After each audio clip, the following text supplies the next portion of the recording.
পুরুষ মানুষ যখন কোনো নারীদের প্রতি অবৈধ নজরে তাকায় তখন তার এই অবৈধ নজরে তাকানোর মাধ্যমেও কিন্তু সে গুনার কর্মকাণ্ড করে। তো নারী মানুষ যারা, এরা পুরুষ মানুষের তাকানোর অবলোকন করার, এদের দিকে তাকানোর ভাবমূর্তিতে বুঝে যায় যে পুরুষ তার দিকে কোন নজরে তাকাইছেন। আবার এই বাজে নজর চক্ষু দিয়ে দেখে মুখের ইশারায়, চোখের ইশারায়, হাতের ইশারায় ইফটিজিং করা, মুখের কথার দ্বারা ইফটিজিং করা, নারীদেরকে উত্তক্ত করা, এগুলা বেড়ে গেছে। আরো কয়েকটা কারণ, তার মধ্যে আরেকটা কারণ হলো বর্তমান জামানার মা বোনদের বেপরদা চলাফেরা। কেন?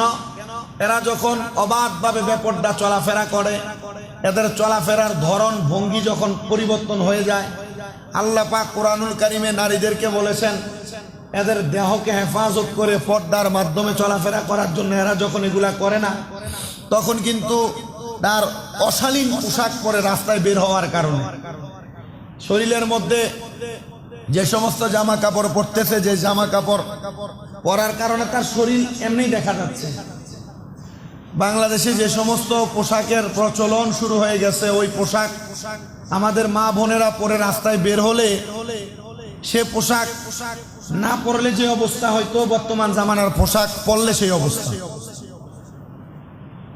তো আল্লাহ পাক রব্বুল আলামিনের কোরআন, রসুল পাকের হাদিস থেকে আমাদেরকে যতটুক শিক্ষা দেওয়ার জন্য মুহাদ্দিসিনে কেরাম, মুহাক্কিক আলেমগণ কোরআন এবং সুন্নাহ থেকে আমাদের উদ্দেশ্যে খুতবার মধ্যে কিছু নসিহত পেশ করেছেন। ইনশাআল্লাহ আমি তা থেকে বলবো, আপনারা তা থেকে শুনবেন।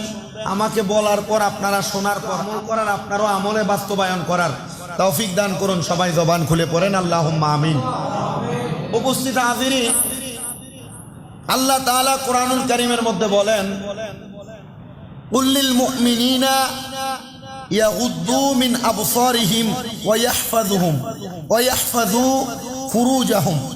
আল্লাহ তাআলা বলেন, আপনি মুমিনদেরকে বলে দেন তারা যেন তাদের দৃষ্টিকে নিচু করে রাখে, তাদের দৃষ্টিকে নিচে করে রাখে,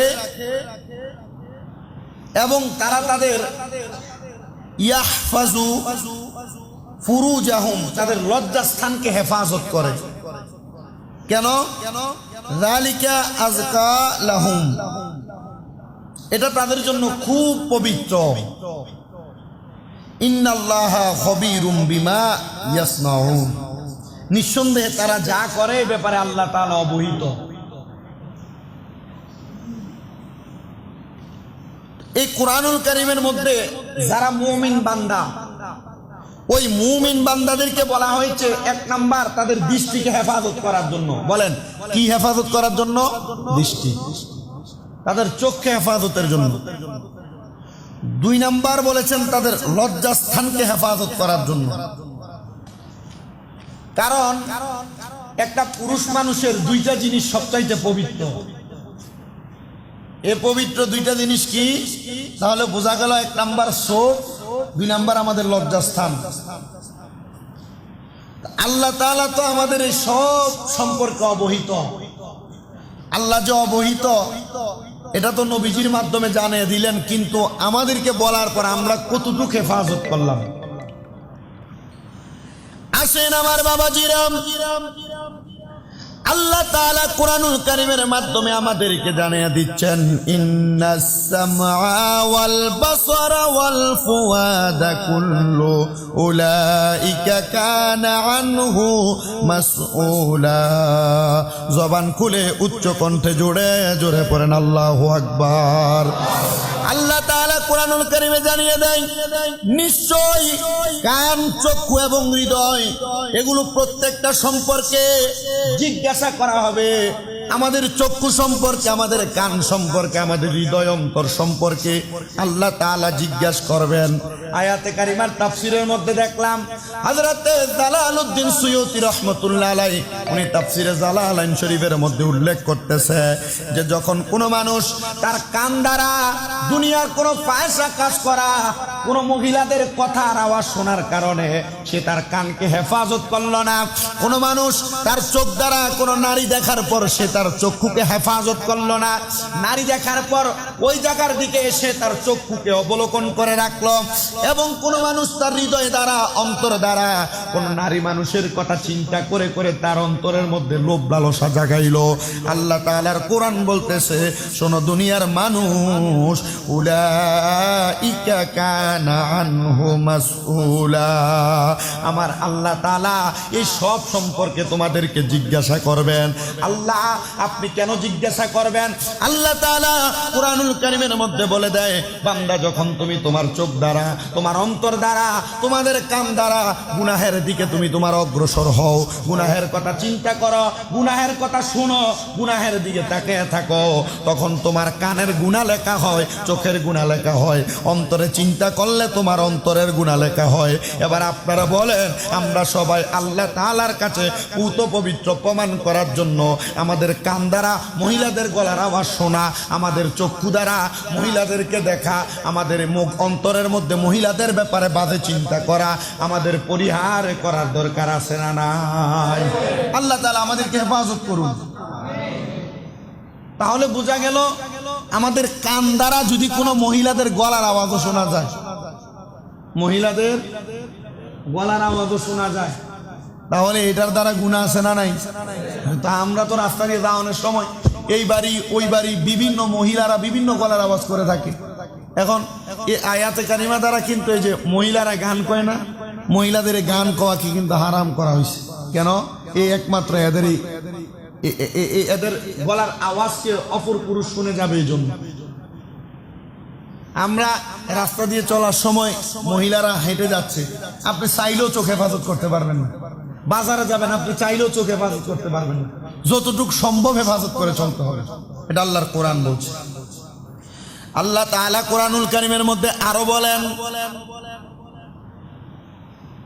ইয়ালামু খাইনাতাল আয়ুনি ওয়া মা তুখফিস সুদূর। আল্লাহ তাআলা বলেন, আল্লাহ জানেন চোখের গুনার গোপন চুরি সম্পর্কে যা কিছু অন্তর সময়ে গোপন রয়েছে। আমরা রাস্তা দিয়ে হাঁটলাম, হাঁটার সময় অবৈধভাবে কোনো দিকে তাকাইলাম, হোক সেটা নারী হোক সেটা পুরুষ, আমাদের চক্ষুর কর্ণার দ্বারা তেরা চোখে আমরা যেটা তাকাই, এবং মনে করেন আমি সোজা হাঁটতেছি, আমার তাকানো ডাইনে মহিলা বামে মহিলা, আমি এভাবে তাকাই না, আমরা এভাবে চক্ষু বাঁকা করে, যে এই চোখের কোনার গুনাহ সম্পর্কে আল্লাহ তাআলা জানেন। চক্ষুর কোনার গুনাহ যে গোপন, এটা যদিও তুমি মানুষের মাঝে প্রকাশ করো না, মানুষকে ধোঁকা দিয়ে তুমি তোমার চোখ দ্বারা, এখানে অনেক মানুষ তুমি এভাবে তাকাইলা, এ চোখের কর্নারের গুনাহ সম্পর্কে আল্লাহ জানে। আল্লাহ তাআলা এটার ব্যাপারে তোমার বিচার করবেন। নাউজুবিল্লাহ পড়েন। আল্লাহ তাআলা জানেন বিদায় আল্লাহ তাআলা নিজেই বলছেন যে তোমাদের অন্তর সমূহে গোপন রেখেছ, আমি আল্লাহ এগুলা সম্পর্কে জানি। আল্লাহ তাআলা আমাদেরকে সকল গুনার কাছ থেকে বেঁচে থাকার তৌফিক দান করুন। সবাই পড়েন আমিন। সবাই দুরূদ শরীফ পড়েন, সালাতুন ইয়া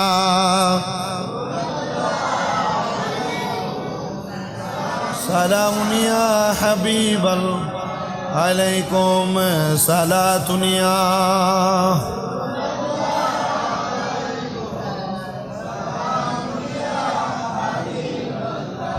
জামালে আশিকা বাসদে মুহাম্মদ, হে আলে ও বরা বাসদে আহমদ, সালাতুন ইয়া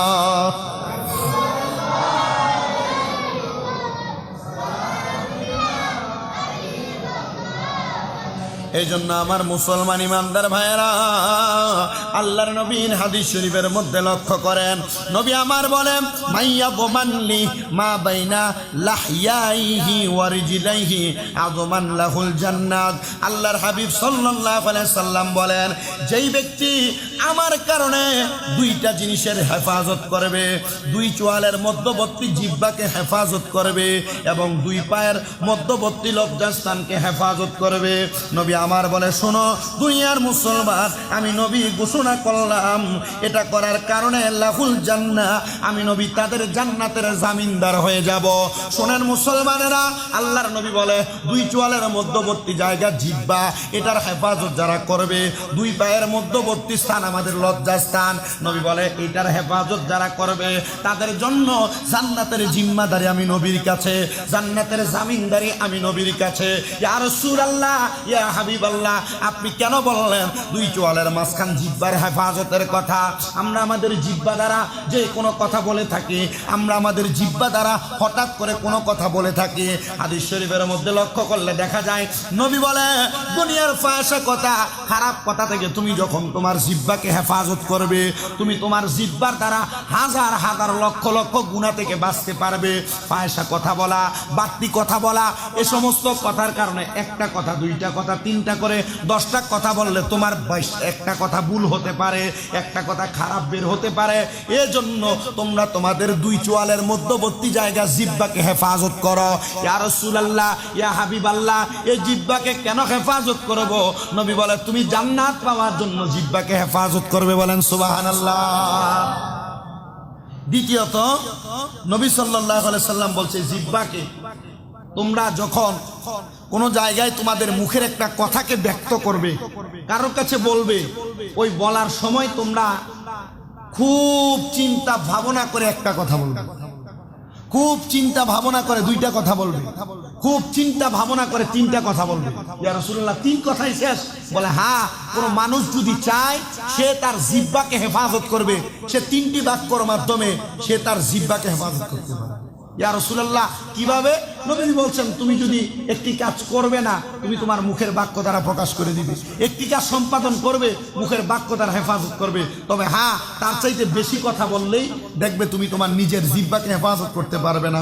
তো দেখেন, বিজ্ঞান পর্যন্ত যাচাই করে বলছে, এবং আপনি যখন আপনার নিজের পারিপার্শ্বিক চলাফেরা, সামাজিক বলেন পারিবারিক চলাফেরায় যখন বেশি কথা বলবেন, আপনার কাছে কিন্তু সমাজের মানুষ, পরিবারের মানুষ কোনো সিদ্ধান্ত আপনার কাছ থেকে নিবে না। কেন নিবে না? কারণ এটা বেশি কথা কয়, এটার কথার কোনো দাম নাই। চুপ থাকবেন, বেশি কথা বলবেন না। দেখবেন মানুষ শুধু আপনার দিকে তাকিয়ে থাকবে, সে তো কিছু বলে না, সে কি বলে একটু শুনবেন। কিন্তু বেশি কথা যখন বলবেন, আপনার কথা মানুষ শুনতে চাইবে না। এজন্য আপনাকে জিহ্বাকে হেফাজত করা লাগবে। নবীজি বলেছেন 2 নাম্বার, ও রিজিলাইহি আগমান, তুমি তোমার 2 রানের মধ্যবর্তী জায়গাকে হেফাজত করবে। লজ্জাস্থান, পুরুষ মানুষ যখন সে তার নিজের লজ্জাস্থানকে হেফাজত করতে পারে না, এক কথায় নিজের পুরুষাঙ্গকে হেফাজত করতে পারে না, নারী মানুষ সে তার নিজের লজ্জাস্থানকে হেফাজত করতে পারে না, তখন সে জিনা ব্যভিচারে লিপ্ত হয়ে যায়। কিসে লিপ্ত হয়ে যায়? জিনা ব্যভিচার। সে যদি তার পুরুষাঙ্গকে কন্ট্রোল করত, নারীগণ যদি তার নিজের লজ্জাস্থানকে যদি কন্ট্রোল করতে পারত, তাহলে সে অপর কোনো পুরুষের দিকে বাজে চোখে তাকাইতো না, অপর পুরুষের সামনে নিজের দেহকে প্রদর্শন করতো না। পুরুষ মানুষ যদি নিজের লজ্জাস্থানকে হেফাজত করত, তাহলে সে অন্য কোনো নারীর দিকে বাজে চোখে তাকাইতো না, বাজে কথা ব্যবহার করতো না, বাজেভাবে তাদের সঙ্গে আচরণ করতো না, রাস্তায় দেখতে তাদের সম্পর্কে কুমন্তব্য করতো না। আল্লাহ তাআলা এগুলা থেকে আমাদেরকে হেফাজত করুন। নবীজি হাদিস শরীফের মধ্যে বলেন, ইয়া শাবাবু কুরাইশিন ইহফাযু ফুরুজাকুম ওয়ালা তাজনু। নবীজি কুরাইশ গোত্রের যুবকদেরকে বলেন, তোমরা তোমাদের লজ্জাস্থানকে হেফাজত করো। শুধু হেফাজত করো না, ওয়ালা তাজনু, তোমরা ব্যভিচারও করবে না। ইয়া রাসূলুল্লাহ, এটা বলার কারণ নবী সাল্লাল্লাহু আলাইহি সাল্লাম বলেন, যেই ব্যক্তি দুনিয়াতে হাফিজা ফারজাহু, তার লজ্জাস্থানকে হেফাজত করে, ফালাহুল জান্নাহ, তার জন্য জান্নাত রয়েছে। সুবহানাল্লাহ পড়েন। নিজের লজ্জাস্থানকে যারা হেফাজত করে তার জন্য জান্নাত রয়েছে। তো নিজের লজ্জাস্থানকে হেফাজত করা মানে নিজের যখন শরীরে উত্তেজনা চলে আসে, এটা হোক পুরুষ হোক নারী, এই উত্তেজনার বশত সে যদি তার নিজের স্ত্রী ছাড়া, কোনো নারী যদি তার স্বামী ছাড়া অপর কোনো পুরুষের সাথে, কোনো পুরুষ যদি অপর কোনো নারীর সাথে অবৈধভাবে কোনো ব্যভিচারে লিপ্ত হয়ে যায়, তাহলে কিন্তু তার জন্য জান্নাত যাওয়া যাবে নাকি? নবী সাল্লাল্লাহু আলাইহি সাল্লাম বলেন, হযরতে আলী রাদিয়াল্লাহু তাআলা আনহুকে উদ্দেশ্য করে লিআলিয়িন ইয়া আলী লা তুতবিউন নাসারাতান নাজরাতা। হযরত আলীকে সম্বোধন করে নবী বলেন, হে আলী, নিষিদ্ধের দিকে দৃষ্টি গেলে দৃষ্টির পর দৃষ্টি দিবে না। নবীজি সাল্লাল্লাহু আলাইহি সাল্লাম হযরত আলী রাদিয়াল্লাহু তাআলা আনহুকে উদ্দেশ্য করে বলেন, কোন খারাপ জিনিসের দিকে অথবা কোন নিষিদ্ধ জিনিস